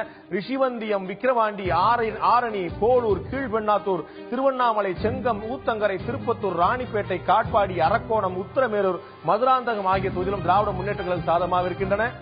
இவை தவிர செய்யூர், செங்கல்பட்டு, ஆலந்தூர், வேளச்சேரி, தியாகராய நகர், சைதாப்பேட்டை, அண்ணா நகர், சேப்பாக்கம், துறைமுகம், வில்லிவாக்கம், கொளத்தூர், மாதவரம், பூந்தமல்லி ஆகிய தொகுதியிலும் கூட திராவிட முன்னேற்றங்களுக்கு சாதகமாக இருக்கக்கூடிய தொகுதிகளாகவே நம்முடைய கருத்துக்களை முடிவுகள் தெரிவிக்கின்றன. அடுத்ததாக காங்கிரசுக்கு, திராவிட முன்னேற்ற கழகத்துடைய கூட்டணியில் இருக்கக்கூடிய காங்கிரசுக்கு, திமுக கூட்டணியில் இருக்கக்கூடிய காங்கிரசுக்கு சாதகமாக வெற்றி வாய்ப்புள்ள தொகுதிகளாக விளவங்கோடு, குளச்சல், பட்டுக்கோட்டை, நன்னிலம், உதகமண்டலம், தாராபுரம், ஆத்தூர், சேலம் மாவட்டத்தில் ஆத்தூர், ஒசூர், சோளிங்கர், ஸ்ரீபெரும்புதூர் ஆகிய தொகுதிகள் காங்கிரசுக்கு வெற்றி வாய்ப்புள்ள தொகுதிகளாக நாம் கண்டறிகிறோம். பாட்டாளி மக்கள் கட்சிக்கு நிச்சயமான வெற்றி வாய்ப்புள்ள தொகுதியாக பெண்ணாகரம் சட்டமன்ற தொகுதி நம்முடைய கருத்துக்களின் முடிவாக வெளிவருகிறது. இழுபறி தொகுதிகள் எந்த முடிவு எடுக்க முடியாமல் எந்த கட்சி வேணாலும் வெற்றி பெறலாம் என்ற அதிமுக மட்டுமல்ல, வேறு கட்சிகளும் கூட வெற்றி பெறலாம் என்ற இடத்துல அதிமுக மட்டுமல்லாமல் ஒட்டுமொத்தமாக அதிமுக சில இடங்களில், பாமக சில இடங்களில், பாஜக சில இடங்களில், காங்கிரஸ் என்று ஒட்டுமொத்த மக்கள் நல கூட்டணி சில இடங்களில் என்று ஒட்டுமொத்தமாக இழுபறியில் உள்ள தொகுதிகளாக, முடிவு எடுக்க முடியாமல் இருக்கக்கூடிய என்று அழைக்கப்படக்கூடிய இழுபறி தொகுதிகளாக கிள்ளியூர், பத்மநாபபுரம், நாகர்கோவில், நாங்குநேரி, தூத்துக்குடி, ராமநாதபுரம், அருப்புக்கோட்டை, கம்பம், பெரியகுளம், மதுரை மேற்கு, தெற்கு, சோழவந்தான், மதுரை கிழக்கு, மானாமதுரை ஆகிய தொகுதிகளும், சிவகங்கை, திருமையம், தஞ்சாவூர், திருவையாறு, கும்பகோணம், காட்டுமன்னார் கோயில், ஜெயங்கொண்டம், முசிறி, மணப்பாறை, குளித்தலை, அரவக்குறிச்சி, சிங்காநல்லூர், கோயம்புத்தூர் வடக்கு, திருப்பூர் தெற்கு ஆகிய தொகுதிகளும் கூட இழுபறி தொகுதிகளாக அறிகிறோம். இவையும் தாண்டி குமாரபாளையம், திருச்செங்கோடு, ராசிபுரம், உளுந்தூர்பேட்டை, திண்டிவனம், மயிலம், செஞ்சி, செய்யாறு, கலசப்பாக்கம், அரூர், பாப்பிரெட்டிப்பட்டி, பாலக்கோடு, தளி, கிருஷ்ணகிரி ஆகிய தொகுதியிலும் கூட இழுபறி உள்ள தொகுதிகளாக நம்முடைய கருத்துக்களை முடிவுகள் தெரிவிக்கின்றன. இதை தாண்டி ஜோலார்பேட்டை, ஆம்பூர், கேவிக்குப்பம், கீழ்வைத்தினாங்குப்பம், வேலூர், பல்லாவரம், சோழிங்கநல்லூர், விருகம்பாக்கம், ஆயிரம்விளக்கு, ஆவடி, திருத்தணி இத்தனை தொகுதியிலும் கூட இழுபறியில் உள்ள தொகுதிகளாக எந்த கட்சிக்கும் வெற்றி வாய்ப்பு இல்லாமல் எந்த கட்சி வேணாலும் வெற்றி பெறலாம் என்ற நிலையில் இருப்பதாக அறிகிறோம். நான் அருண் கிருஷ்ணமூர்த்தி கேட்க விரும்புறேன், எந்த கட்சி எத்தனை இடங்கிறத நம்ம இப்ப சொல்ல போறோம். நம்ம எந்தெந்த தொகுதிங்கிறத ரொம்ப தெளிவா சொல்லிட்டோம். சோ ரிசல்ட், ஃபைனல் ரிசல்ட் சொல்றதுக்கு முன்னாடி ஒரு முக்கியமான ரிசல்ட் சொல்லிட்டோம். இழுபறி தொகுதிகள் ஏன் இங்க இவ்வளவு இருக்கு? கிட்டத்தட்ட ஒரு பார்த்தா என்னுடைய படிச்ச 30-40 மேலே கூட இழுபறி போயிருந்தது. இவ்வளவு அதிகமான இழுபறி தொகுதியில் ஏன் இருக்கிறதுக்கான காரணம் என்ன? ஜூனியர் விகடன் இதே போல அதிகமான இழுபறி தொகுதியில் கொடுத்திருப்பதா நான் அறிகிறேன். இழுபறி தொகுதிகளுடைய ஜியோகிராஃபியை நம்ம ஃபர்ஸ்ட் புரிஞ்சுக்கிட்டோம்னா, ஒன்னு எக்ஸ்ட்ரீம் நார்த்ல, எக்ஸ்ட்ரீம் சவுத்ல இருக்கு. நடுவுல இருக்கக்கூடிய தொகுதிகள் சிலதான் இருக்கு. நடுவுல டிஸ்ட்ரிக்ட், சென்ட்ரல் டிஸ்ட்ரிக்ட்லயோ மேற்கு மாவட்டத்திலேயோ வரக்கூடிய இழுபறி தொகுதிகள் பாத்தீங்கன்னா அது அதிமுகவுக்கும் திமுகவுக்கும் இருக்கக்கூடிய நேரடி போட்டினால மட்டும்தான். ஆனா எக்ஸ்ட்ரீம் நார்த், எக்ஸ்ட்ரீம் சவுத்ல வரக்கூடிய இழுபறி தொகுதிகள் முக்கிய காரணம், சவுத்ல நம்ம அதுவும் பார்க்கும்போது பத்மநாபபுரம் போன்ற தொகுதிகளில் பாரதிய ஜனதா கட்சி ஒரு முக்கிய ஸ்பாயிலராகவும் இல்ல வெற்றி வாய்ப்பை தக்க வைக்கக்கூடிய அளவுக்கு வாக்கு பெறக்கூடிய சாத்தியம் இருக்கிறதையும் நம்ம பாக்குறோம். திமுக, பாஜக இப்படி எல்லாருக்கும் ஒரு கடுமையான போட்டி. அப்படி ஒவ்வொரு தொகுதியிலுமே ஒவ்வொரு ஏரியாலுமே சொல்லிடலாம் இல்லையா? வடக்கு மாவட்டங்கள் சொன்னா பாமக சில இடங்கள்ல வெல்லலாம், சில இடங்கள்ல ஸ்பாயிலரா போலாம். தென் மாவட்டங்களும் சரி, வடக்கு மாவட்டங்களும் சரி, டெல்டா மாவட்டங்களும் சரி, பல சில மக்கள் நல கூட்டணி வெல்லலாம் அல்லது ஸ்பாயிலர் ஆகலாம். அதே போல நீங்க சொன்னது போல பாஜக கன்னியாகுமரி உள்ளிட்ட பகுதியிலும், கோயம்புத்தூர் உள்ளிட்ட பகுதியிலும் வெல்லலாம் அல்லது ஸ்பாயிலர். அப்படி இது ரொம்ப ரொம்ப ஜென்ரிக்கா ஒரு தப்பிக்கிற காரணமா இருக்கு. இல்ல, தப்பிக்கிற காரணம் இல்ல. நம்ம அதனாலதான் ஓட் ரேஞ்ச் கொடுத்து நம்ம கொடுத்துட்டு வந்தோம். நம்ம ஓட் ரேஞ்ச் கொடுத்துட்டு வந்த பல தொகுதிகளில் நீங்க பாத்தீங்கன்னா 3%, 4% கேப் இருந்த தொகுதிகளிலேயே ரிஸ்க் எடுத்து நம்ம ஏதேனும் ஒரு கட்சிக்கு சார்பா நம்ம we called it in favor of that party. ஏன்னா வரக்கூடிய நாட்கள்ல பலங்கள் யாருக்கு அதிகமா இருக்கக்கூடியவங்க கால்குலேஷன் போட்டு அப்படி வரும். ஆனா இந்த தொகுதிகளில் நீங்க பாத்தீங்கன்னா ஃபர்ஸ்ட் பிளேயர், செகண்ட் பிளேயர் மட்டும் இல்லாம தேர்ட் பிளேயரும் ஒரு கணிசமான டபுள் டிஜிட் வாக்கு, அதாவது டபுள் டிஜிட்ங்கிற போது அது 10% 12% இல்லாம ஒரு 35% லீட் ஓட்டும் 33% செகண்ட் ரன்னிங் ஓட்டும் ஒரு 30% தேர்ட் ஓட் வரும்போதுதான் அந்த தொகுதி இழுபறி தொகுதியில போய் திண்டிவனம் பார்த்தோம், உளுந்தூர்பேட்டை பார்த்தோம், காட்டுமன்னார் கோயில் பார்த்தோம். கிட்டத்தட்ட பிரபலங்கள் போட்டியிடுற எல்லா தொகுதியிலுமே இந்த மாதிரி ஒரு கடுமையான ஒரு முக்கியமா அப்படி மாற்று அணியில இருந்து மாற்று அரசியல் ப்ராமிஸ் பண்ணி ரொம்ப ஃபேவரபிளா லீட் ஓட் எடுத்து வர ஒரு முக்கிய தலைவர் திரு அன்புமணி ராமதாஸ் அவர்கள் தான். பாக்கி எல்லாருக்குமே ஒரு கடுமையான போட்டி இருக்கு. உளுந்தூர்பேட்டை தொகுதின்னு நம்ம எடுத்துக்கிட்டோம் அப்படின்னா அதிமுக திமுக ரெண்டு கட்சிகளுக்கும் கட்சி வாக்கு இருக்கு. பாமக ஒரு முக்கிய வேட்பாளர் களம் இறக்குறாங்க, அவர்களுடைய கட்சி வாக்கு வருது. அதை தவிர பார்த்தா திரு விஜயகாந்த் அப்படிங்கிற ஒரு ஸ்டார் வேட்பாளர் தேமுதிகவோட ஓட்டு. தமிழகத்துடைய தலைமை தேர்தல் அதிகாரி திரு ராஜேஷ் லக்கானி அவர்கள் இறுதியாக இன்று வாக்குப்பதிவு முடிவடைந்த பிறகு 73.76 விழுக்காடு வாக்குகள் பதிவாயிருப்பதாக சொல்லியிருக்கிறார். இது 2014ஆம் ஆண்டு பாராளுமன்ற தேர்தலை விட சற்றே அதிகம், 2011ஆம் ஆண்டு சட்டமன்ற தேர்தலை விட மிக குறைவு என்று பார்க்க வேண்டியிருக்கு. நம்ம ஒட்டுமொத்தமா நம்ம இதற்கு சற்று முன்னால் பார்த்தது போல இதற்கு முன்னாடி வந்து வாக்கு விழுக்காடு கூடிக்கொண்டே வந்தது. இந்த இடத்துல ஒரு மிகப்பெரிய ஒரு பின்னடைவை நம்ம சந்திக்கிற பார்க்கிறோம். இந்த இடத்துல 2014 எந்த அளவுக்கு இருந்ததோ அதை விட குறைவாக 2014 வந்து கூடியிருக்க பார்க்கிறோம். ஒரே ஒரு விழுக்காடு 73.86 விழுக்காடு இருந்தது, 73.76 விழுக்காடு இருந்தது. அவர் சொன்னது போல வந்து வாக்கு வீதத்தில் ஒரு பெரிய வித்தியாசம் இல்லாட்டாலும் அதுல வந்து வாக்கு எண்ணிக்கையில வந்து நிறைய விழுக்காடு அடிப்பில் பார்க்கும்போது குறைஞ்சிருக்கும். ஆனா வந்து வாக்காளர்கள் மொத்தமா எத்தனை சொல்லி பார்க்கும்போது 2014 அதிகம் அப்படின்னு சொன்னதுனால அந்த வாக்காளர் விழுக்காடுல வந்து மாற்றம் இருந்தாலும் எண்ணிக்கையில வந்து மிகப்பெரிய அறிவிச்சிருக்காங்க. நம்ம 5 மணில இருந்து 6 மணி வரைக்கும் பார்க்கும்போது ஒரு முக்கியமான விஷயம் நீங்க பார்த்தீங்கன்னா 5 மணில இருந்து 6 மணி வரைக்கும் வாக்கு விழுக்காடு கூடவே இல்ல. 2.5 மணியோட வாக்கு விழுக்காடு உச்சகட்டம் போயிருச்சு. 5 மணியோட 6 மணி குறைவா இருந்திருக்குன்னு சொல்லி சொல்லணும். 5.49 விழுக்காடு வரைக்கும் கூடி இருந்துச்சு 2.5 மணி நேரத்துல. அடுத்த ஒரு மணி நேரம் 4.5 விழுக்காடு தான் இருந்திருக்கு, ஒரு குறைவா தான் இருக்கு. ஒட்டுமொத்தமா பார்க்கும்போது 73.76 விழுக்காடு வந்து கூடி இருக்கிற பார்க்கிறோம். இந்த ஒட்டுமொத்தமான வாக்குப்பதிவு என்பது தமிழகத்தில் 73.76 விழுக்காடு 2014 பாராளுமன்றத்தில் நடந்த அளவுக்கு தான் இந்த வாக்கு விழுக்காடு நடந்திருக்கிறது. ஒட்டுமொத்தமாக தமிழ்நாட்டில் 234 தொகுதிகளிலும் தந்தி டிவி கிறிஸ்டியன் மீடியா நிறுவனத்துடன் இணைந்து நடத்திய கருத்து கணிப்புகளுடைய ஒட்டுமொத்த முடிவு என்ன, அதிமுக திமுக மற்ற கட்சிகள் என்ன, ஒட்டுமொத்தமான காடை இப்போது பார்க்கலாம்.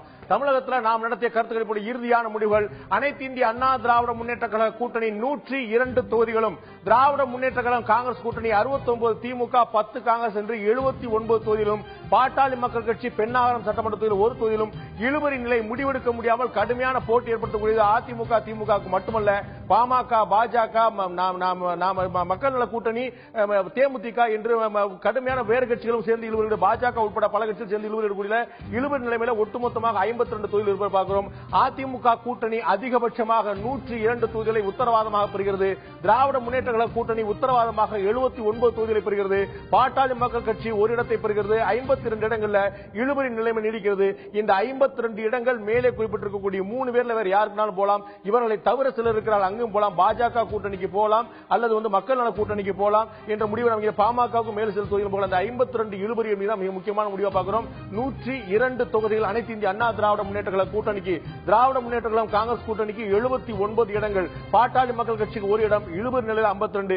இந்த 3 முதல்ல சொல்லப்பட்டிருக்க 3ம் மிக குறைந்தபட்சமான உத்தரவாதமான தொகுதிகள். இதற்கு குறைவாக திமுக போவதற்கான வாய்ப்பில்லை, இதற்கு குறைவாக அதிமுக போவதற்கான வாய்ப்பில்லை, இதற்கு குறைவாக பாமக போவதற்கான வாய்ப்பில்லை என்று ஒரு லீஸ்டாக தான் பார்க்க வேண்டுமே தவிர இந்த எண்ணிக்கை இதற்கு மேல் எந்த பக்கம் வேண்டுமானாலும் இருக்கலாம். அதிமுக பக்கமோ திமுக பக்கமோ பாமக பக்கமோ பாஜக பக்கமோ மக்கள் நல கூட்டணி பக்கமோ இந்த 52 இருந்து வேறு எங்க வேணுமானாலும் போலாம் அப்படிங்கிறதா தந்தி டிவி மற்றும் கிறிஸ்டியன் மீடியா நிறுவனம் நேரத்தில் கருத்து கணிப்போட முடிவுகளா இருக்கிறோம். அனைத்து இந்திய அண்ணா திராவிட முன்னேற்ற கழகம் தனிப்பெரும் கட்சியாக 102, திராவிட முன்னேற்ற கழக கூட்டணி 79, பாட்டாளி மக்கள் கட்சி 1, இழுபறி நிலையில் 52, ஒட்டுமொத்தமாக 234 தொகுதிகள். திரு மாலன், உங்கள்கிட்ட தான் என்னுடைய முதல் கருத்தை கேட்க விடுறேன். இதுதான் தந்தி டிவி கிறிஸ்டியன் மீடியா நிறுவனத்தில் உங்கள் பக்கத்தில் இருக்கக்கூடிய திரு அருண் கிருஷ்ணன் இணைந்து நடத்திய கருத்து கணிப்புடைய முடிவுகள். 2014 நான் வந்து பல முறை சொல்லியிருக்கிறேன், நம்முடைய கருத்து கணிப்பு முடிவுகள் மிக நெருக்கமாக, உண்மைக்கு மிக நெருக்கமாக இருந்தது. 2016 நம்முடைய கருத்து கணிப்பு எந்த அளவுக்கு உண்மைக்கு நெருக்கமாக இருக்கும் நீங்க நினைக்கிறீங்க? அதாவது நான் மறுபடியும் சொல்றேன், வந்து இவ்வளவு இடங்கள் என்று பின் பாயிண்டடாக வந்து எந்த சர்வேலையும் சொல்ல முடியாது. ஆனா அந்த ட்ரெண்டை வந்து சொல்ல முடியும், அந்த போக்கு எப்படி இருக்கு என்பதை வந்து சொல்ல முடியும். அந்த போக்கை இது பிரதிபலிக்கிறது என்று நான் நினைக்கிறேன். என்னுடைய கெஸ்டிமேட்டும் என்னோட கெஸ்ஸும் வந்து அதிமுக வந்து சிங்கிள் லார்ஜஸ்ட் பார்ட்டியா இருக்கும் வரக்கூடிய கட்சிகள்ல. என்ஜாய் தி மெஜாரிட்டின்னு தான் நினைக்கிறேன். ஆனா சிங்கிள் லார்ஜஸ்ட் பார்ட்டி என்பதுல வந்து சந்தேகம் இருக்காது. அதுதான் முதலிடம் பெறக்கூடிய கட்சியாக. தனி கட்சிகளாக நீங்கள் பார்த்தீர்களானால் திமுக காங்கிரஸ் பாஜக அதிமுக தேமுதிக மற்ற கட்சிகளை பார்க்கும்போது தனிப்பெரும் கட்சியாக அதிமுக உத்தரவாதமா இருக்கும் நீங்க நம்புறீங்க? ஆமா, நிச்சயமா. அந்த வகையில் இது சரியான ஒரு கணிப்பு, சரியான கணிப்பு. அதே மாதிரி இன்னொரு இதையும் நான் சொல்ல விரும்புகிறேன். முதலிடம் பெறும் கட்சிக்கும் இரண்டாவது இடம் பெறும் கட்சிக்கும் இடையில் இருக்கக்கூடிய இடைவெளி என்பது 30 சீட்டுகளுக்கு மேல இருக்காது என்பது என்னுடைய கருத்து. அதுதான் இந்த 52 தொகுதியில் இழுவரிக்கு கொண்டு போய் சேர்க்க நீங்க நினைக்கிறீங்களா? சோ நம்பர் 1 வரக்கூடிய பார்ட்டிக்கும் நம்பர் 2 வரக்கூடிய அலையன்ஸுக்கும் வந்து வித்தியாசம் வந்து 30 தொகுதிகளுக்கு மேல இருக்காது. 30 கீழே தான் இருக்கும். அது வந்து ஒருவேளை ஒரு பேச்சுக்கு ஆட்சி அமைக்கக்கூடிய கட்சி அல்லது கூட்டணி வந்து 130 இடங்களை பெறுமானால் இரண்டாம் இடத்துக்கூடிய கட்சி வந்து 100 இடங்களை பெற்றுவிடும். அப்படிதான் நான் சொல்றேன். ஓகே, அதுல வந்து அதனால இந்த இழுபறி என்பதையும் கூட நான் வந்து அதையும் நான் வந்து அக்செப்ட் பண்ணிக்கிறேன். அதனால இந்த போக்கு வந்து ஒரு யதார்த்தத்துக்கு அருகில் இருப்பதாக தான் நான் நினைக்கிறேன். திரு ரவீந்திரன், உங்களுடைய முதல் கட்ட பார்வை. ஏற்கனவே நான் சொல்லிட்டேன், ஜெயலலிதா பாசிட்டிவ் ஓட் லீடரா நெகட்டிவ் ஓட் லீடராங்கிற பதில் தான் ரிசல்ட். காங்கிரஸ் திமுக கான்ட்ரிபியூட் பண்ணுமா பண்ணாதா? தந்தி டிவியுடைய கருத்து கணிப்பு வந்து சரியா போகுதா இல்லையா அப்படிங்கறத நம்ம மே 19 பாத்துற போறோம். நான் வந்து உங்களுடைய பார்வையில திரு மாலன் அவர்கள் சொன்னது போல இது வந்து உங்களுடைய ஒரு கன்விக்ஷனுக்கு உங்களுடைய மனசாட்சி வந்து இப்படிதான் நடக்கும்னு நினைச்சிட்டு இருந்தேன், அப்படிதான் நடக்குங்கிற மாதிரி போதா இல்ல முரண்பட்டு இருக்கா? இதை தாண்டி வேற பார்வை நான் கன்க்ளூஷனுக்கு வரல. அதுல இந்த ரிசல்ட்டை வச்சு தான் ஜெயலலிதா திமுக காங்கிரஸ் மெஜாரிட்டி வந்துட்டீங்க. Jayalalithaa just negative vote leader வந்துட்டு நீங்க பாசிட்டிவ் ஓட் லீடர். இதுக்குள்ள கன்க்ளூஷனுக்கு விடையை தான் நான் 19ஆம் தேதி பாக்குறேன். அடுத்தால வந்து கிறிஸ்டியன் முஸ்லீம் கன்சல்டேஷன்ல திமுக மெஜாரிட்டி வந்துட்டுனா காங்கிரஸ் கான்ட்ரிபியூட்டட் டு டிஎம்கே. இந்த ரெண்டுமே எனக்கு வந்து கிரே ஏரியாவில் நான் வச்சிருக்கிறேன். இல்ல, நான் என்ன கேட்கிறேன், ரிசல்ட் மே 19ஆம் தேதி வந்த பிறகு காரணங்களை நம்ம அலச போறோம். அதுல ஒண்ணும் குழப்பம் இல்ல. எந்தெந்த தொகுதிங்கிற பொறுத்து நம்ம இன்னும் அக்யூரேட்டா கூட இருக்கலாம். என்னுடைய பார்வை அதிமுக இந்த இடங்களையும் திமுக கூட ரெண்டு கேள்விக்கான பதில மே 19 தான் நானே அறிஞ்சிக்கலாம்னு இருக்கிறேன். இல்ல, நிச்சயமா எல்லாருமே நம்ம அப்படிதான், எல்லாமே கணிப்புகள் தான் அப்படிங்கறதுல எனக்கு ஒரு கிளாரிட்டி இல்லாம அதுக்குள்ள நான் பதில் சொன்னா சரியா இருக்காது. இல்ல, உங்களுக்குன்னு ஒரு பார்வை இருக்கும்ல. நீங்க ஒரு தனிப்பட்ட முறையில் ஒரு அனலிஸ்டா நீங்க வந்து உங்களுக்கு இவ்வளவு படங்கள் பெறக்கூடிய வாய்ப்பு இருக்கு, இந்த இடத்துல முன்னிலையில் பெறக்கூடிய வாய்ப்பு. ரெண்டு கேள்விக்கு விடை தெரியாம நான் இதுக்குள்ள வர முடியாது இல்லையா? Jayalalithaa positive vote leader or negative vote leader மேல வந்துட்டாங்கன்னா she proved as a positive vote leader. வரலனா நெகட்டிவ் ஓட் லீடர். அங்க பாசிட்டிவ் ஓட் லீடரா நெகட்டிவ் ஓட் லீடராங்கறது I have my own doubts. இல்ல, இப்ப அதுக்கு எனக்கு கன்க்ளூஷன் வர முடியல. அதாவது 102 இடங்கள் வந்து அதிமுக கூட்டணி பெருமானால் உங்களுடைய பார்வையில் அது பாசிட்டிவ் ஓட் லீடரா வருவாங்க. 117க்கு மேல பெற்றா பாசிட்டிவ் ஓட் லீடர் தான். ஓகே, இல்லன்னா வந்து அப்படி சொல்ல முடியாது. நெகட்டிவ் ஓட்ஸ் தான் அவங்க சர்வே பண்ணாதான் அர்த்தம். ஓகே, நீங்க வந்து அதிமுக வந்து சிங்கிள் லார்ஜஸ்ட் பார்ட்டியாக தனிப்பெரும் கட்சியாக வந்தது என்று சொன்னா அப்ப நீங்க அத பாசிட்டிவ் ஓட் இல்ல அத பாசிட்டிவ் ஓட்னு எடுப்பீங்களா நெகட்டிவ் ஓட்னு எடுப்பீங்களா? நெகட்டிவ் ஓட்ல பாசிட்டிவ் ஓட் முழுமையா இருந்தா ஆட்சிக்கு வரணும். இது பாசிட்டிவ் நெகட்டிவ் ஓட்ல தான் ஆட்சிக்கு வந்திருக்காங்க. நெகட்டிவ் ஓட் லீடர்னால தான் அவங்க வந்து பெண்ணாரத்துல டெபாசிட் இழந்தாங்க. மதுரை மேற்குலயும் விஜயகாந்துக்கு கிட்ட திணறாங்க, மொடக்குறிச்சியில வைகோட்ட திணறாங்க. பல உதாரணங்கள் இருக்குது. பட் ப்ரூவ் பண்ணிட்டாங்கன்னா positive vote leader. I have my own doubts. அதெல்லாம் இருக்கிறேன். நெகட்டிவ் ஓட் லீடர் பெண்ணாரத்துல டெபாசிட் வந்தா negative vote leader. Positive vote leader prove பண்ணாங்கன்னு சொல்லிட்டு போறாங்க. கேள்வி என்ன, எத்தனை விழுக்காடு வாக்கு அல்லது எத்தனை இடங்களுக்கு மேல் பெற்றால் நீங்க பாசிட்டிவ் நெகட்டிவ் பிரிப்பீங்க? ஓகே, நியர் பை வந்தாலே பாசிட்டிவ் ஓட் லீடர் தான். அதான் நான் என்ன கேட்கிறேன், மற்ற எல்லா கட்சிகளையும் விட அதான் நீங்க பாசிட்டிவ் ஓட்ட கருணாநிதி வரும்போது 90 தானே வந்தாரு. 90 வந்தாலே பாசிட்டிவ் ஓட் லீடர் தான். இல்ல மற்ற ஆனா வந்து ஒரு முறை இருந்த முக்கியமான விஷயம் நம்ம பார்க்க வேண்டியது 84க்கு பிறகு எந்த ஒரு கட்சியுமே மீண்டும் ஆட்சிக்கு வந்தது இல்ல. சோ மீண்டும் ஆட்சி இப்படிதான் எம்ஜிஆர் வந்து ஒரு பாசிட்டிவான ஓட்டு வாங்கினதுன்னு சொல்லலாம் கூட. I have my doubt. Indira Gandhi செத்தனால தான் எம்ஜிஆர் 84ல வந்தாரு. பாசிட்டிவ் ஓட்டு காட்டினா கூட எம்ஜிஆர் நீங்க கேண்டிடேட் எல்லாம் சொல்லுவீங்க. எம்ஜிஆரோட செல்வேந்திரன் ஓட்டு அதிகம், தலைவருக்கு தான் ஓட்டு கேண்டிடேட் ஓட்டான்னு கேட்பீங்க. எம்ஜிஆரோட செல்வேந்திரன் பெட்டர் கேண்டிடேட்டா? சோ எம்ஜிஆர் அன்னைக்கு பாசிட்டிவ் ஓட்டுங்கிற பாசிட்டிவ் ஓட்ல தான் எம்ஜிஆர் வந்தாரு. நிச்சயமா இருக்கு. ஷூர், நீங்க வந்து I can prove it with நம்ம ஏன் மறுக்க கூடாது? Constitution by constitution. இல்ல அத்தல வந்து 80ல வந்து டிஸ்மிஸ் பண்ண சிம்பைல தான் வந்தாரு. சோ இப்போ வந்து ஜெயலலிதா 91ல ஆன்டி கருணாநிதி ஓட்ல வந்தாங்க. 2001ல ஆன்டி கருணாநிதி ஓட்ல அலைன்ஸ்ல வந்தாங்க. 2014ல ஆன்டி கருணாநிதி ஓட்ல வந்தாங்க. இப்போ ஜெயித்தாங்கன்னா பாசிட்டிவ் ஓட் லீடர். பெரியார் சொன்னார்ல, கடவுள் இருக்காரா இல்லையான்னு சொன்னா நேர்ல வந்து பார்த்தா இருக்காருன்னு சொல்லிட்டு போறோம். அதே மாதிரி ஜெயலலிதா பாசிட்டிவ் லீடர் வந்தாங்கன்னா அம்மா நாடுன்னு சொல்லிட்டு போறோம். இதுல நமக்கு என்ன இருக்கு? பட் அது ப்ரூவ் ஆகல. திரு அருண்கிருஷ்ணமூர்த்தி, உங்களுடைய இறுதியான பதில் இந்த 50 டிஎம்கே நெகட்டிவ் ஓட்ல தான். ஷூர், நான் இன்னைக்கு டிஎம்கே பாசிட்டிவ் லீடர்னு சொன்னேன். நீங்க ஒரு சைடு எடுத்துட்டு பேசிட்டீங்கன்னா மற்றவங்க அப்படி எடுக்காதீங்க. இல்ல ஒரு சைடு எடுத்து பேசணும் பார்க்கணும். அவங்களுக்கு ஒரு நிலைப்பாடு இருக்கு, நம்ம புரிஞ்சுக்கிறோம். ஒவ்வொரு டிஎம்கே பாசிட்டிவ் லீடர்னு சொல்லி நல்லா ஜெயலலிதாவோட நெகட்டிவ் லீடர்ல வந்தவங்க தான். இல்ல நம்ம டிஎம்கேவா ஏடிஎம்கேவாங்கிறது இங்க கேள்வி இல்ல. இந்த 52 வந்து எங்க போக பத்தி உத்தரவாதம் நமக்கு என்னன்னா இந்த முடிவுகள் வந்து நமக்கு ஒரே நிமிஷம் அனைத்து இந்திய அண்ணா திராவிட முன்னேற்ற கழக பொதுச்செயலாளர் தமிழக முதலமைச்சர் ஜெயலலிதா இருந்து திராவிட முன்னேற்ற கழக தலைவர் முன்னாள் முதலமைச்சர் கருணாநிதியில இருந்து அத்தனை பேருமே பார்த்துட்டு இருக்காங்க. ஒவ்வொருத்தருக்கும் 5.8 கோடி 2 வாக்காளர் பார்த்துட்டு இருக்காங்க. அவர்களுக்கு ஒவ்வொருத்தருக்கும் ஒரு முடிவு வரும். இந்த முடிவு தப்பா இருக்கு, சரியா இருக்கு, பாரபட்சமா இருக்கு, சிலருக்கு சாதமா இருக்கு. அப்படி உங்களுடைய கான்சியஸ் ஏரியா விட்டுட்ட மாட்டேன், நீங்க என்ன மீண்டும் புஷ் பண்றீங்க. நான் ஏன் சொல்றேன்?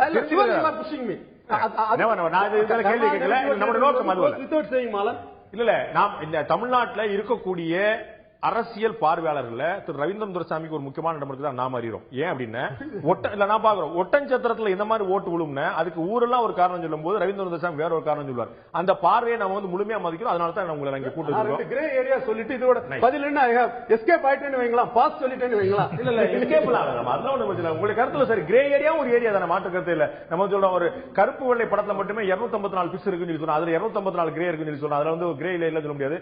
இந்த 52 இந்த வந்து யாருக்குமே இல்லாம இழுபறில்லை. நம்ம வந்து பல இடங்கள்ல நம்ம வந்து பாமக முன்னிலை பெறக்கூடிய பார்த்தோம், பல இடங்கள்ல பாஜக முன்னிலை பெறக்கூடிய பார்த்தோம், பல இடங்கள்ல மக்கள் நல கூட்டணி முன்னிலை பெறக்கிறோம். 1, 2, 3 இந்த மாதிரி தனி மாதிரி தொழில் எல்லாம் வந்து பல இடங்கள்ல வந்து ஏட்டுக்கு மாறா ஏரிக்கு மாறா இருந்த பார்த்தோம். இந்த 52 ஏதேனும் ஒரு ட்ரெண்ட் நோக்கி போகக்கூடியதா? இப்ப இந்த 52 ஒருவேளை வந்து இந்த 52ங்கிறது மாறி அப்படியே திமுக பக்கம் போச்சுன்னா கேமே வேற. இந்த 52 பாதியா போச்சுனாலும் கேம் வேற. இந்த 52 வந்து மாற்று அணிகளுக்கு போனுச்சுனாலும் வேற.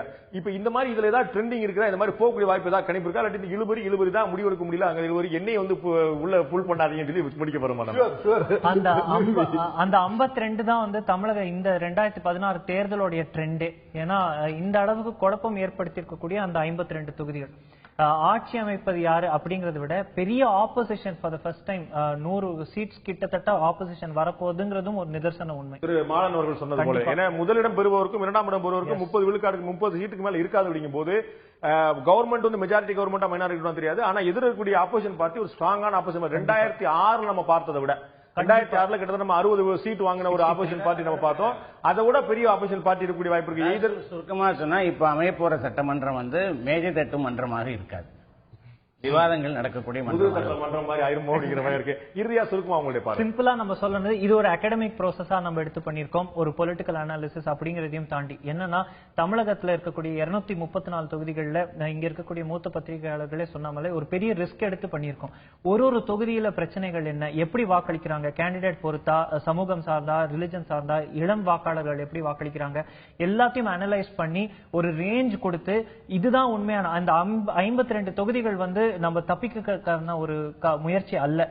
அந்த இதுதான் தமிழகத்தோட உண்மையான நிலைமை இருக்குங்கிறத திரு ரவீந்திரன் துரைசாமி சொன்னது போல ஒப்புக்கிறோம். இந்த இடத்துல வந்து ஒரு முடிவெடுக்க முடியாத குழப்பம் இருக்குது.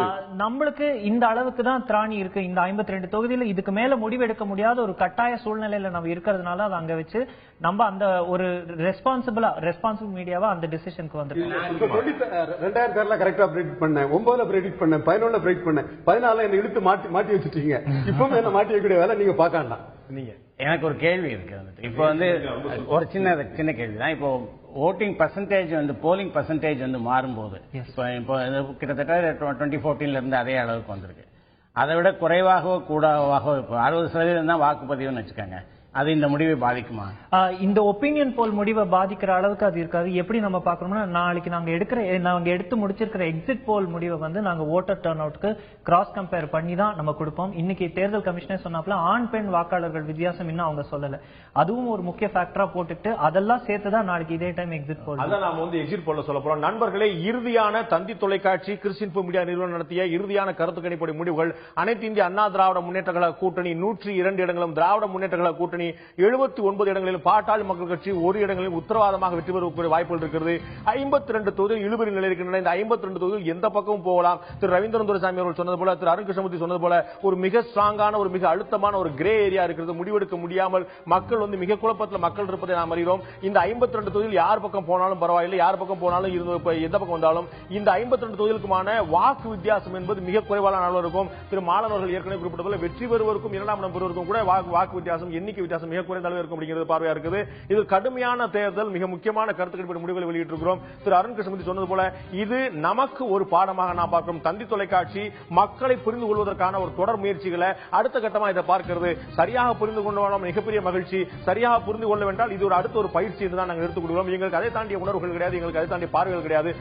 முழுமையாக மக்கள் யார் பக்கம் இந்த நிகழ்ச்சியின் சார்பாக மக்கள் பக்கம் தான் நாங்கள் இருப்போம் என்பதற்கான ஒரு முயற்சி தான். மக்களை புரிந்து கொள்ள, மக்களை படித்துக் கொள்வதற்கான ஒரு முயற்சி. இந்த கருத்து கணிப்பு முடிவுகள் சரியாக இருக்கிறது இருக்கிறதா இல்லையா, யார் ஆட்சி அமைக்க போகிறார், இந்த ஆட்சி தொடர போறதா, புதிய ஆட்சி வரப்போகிறதா, மே 10 உங்களை போய் நாங்கள் ஆர்வமாக காத்திருக்கோம். அதற்கு முன்னால் இன்று நீங்கள் யாருக்கு வாக்களித்தீர்கள் என்பதை அறிந்து கொள்ளக்கூடிய அடுத்த முயற்சியாக எக்ஸிட் போல் என்று சொல்லக்கூடிய இதே மாதிரி அறிவியல் பூர்வமாக முழுமையாக தமிழகம் முழுக்க 232 தொகுதியில் நடந்த வாக்குப்பதிவுகளுக்கு பிறகு ஒவ்வொரு வாக்குச்சீடாக ஒவ்வொரு வாக்கு மையமாக நாம் பார்த்து நம்முடைய ஆட்கள் தமிழகம் முழுக்க கூடிய தந்தி குழுமத்தைச் சேர்ந்தவர்கள் மற்றும் கிறிஸ்டியன் முழுமையாக கள ஆய்வு நடத்தி நாம் நடத்திய எக்ஸிட் போலுடைய முடிவு, தேர்தலுக்கு பிந்தைய கருத்து கணிப்பு முடிவுகள் நாளை இதே போல மாலை 6:30 மணிக்கு உங்களிடம் சொல்ல இருக்கிறோம். இந்த கருத்து கணிப்பு முடிவுகளும் அந்த முடிவுகளும் ஒரே போல இருக்கின்றனவா, இதிலேயே ஏதேனும் வேரியேஷன் இருக்கிறதா, வாக்குப்பதிவு 70 விழுக்காடு 73.67 விழுக்காடு வந்த பிறகு அதுல ஏதாவது வித்தியாசம் இருக்கிறதா என்பதை உங்களைப் போல பார்ப்பதற்கு நாங்களும் ஆர்வமா இருக்கிறோம். இன்னும் எங்களுடைய கருத்துக்கள் இப்போ முடியவில்லை, அதை நாங்கள் இப்பதான் கன்சால்டேட் பண்ணிட்டு இருக்கிறோம். இந்த முடிவுகள் என்னவா வரப்போகிறதை உங்களைப் போலவே நாளும் நான் பார்த்துக் கொள்கிறேன். நாளைக்கு பார்க்கறதுக்கு ஆர்வமாக காத்திருக்கேன்.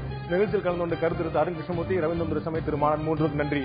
பார்த்த உங்களுக்கும் நண்பர்களே, தொடர்ந்து இணைந்தீர்கள் தந்துதல் தொலைக்காட்சியில். மீண்டும் இன்னொரு நிகழ்ச்சி சந்திப்போம். அதுவரை நன்றி, வணக்கம்.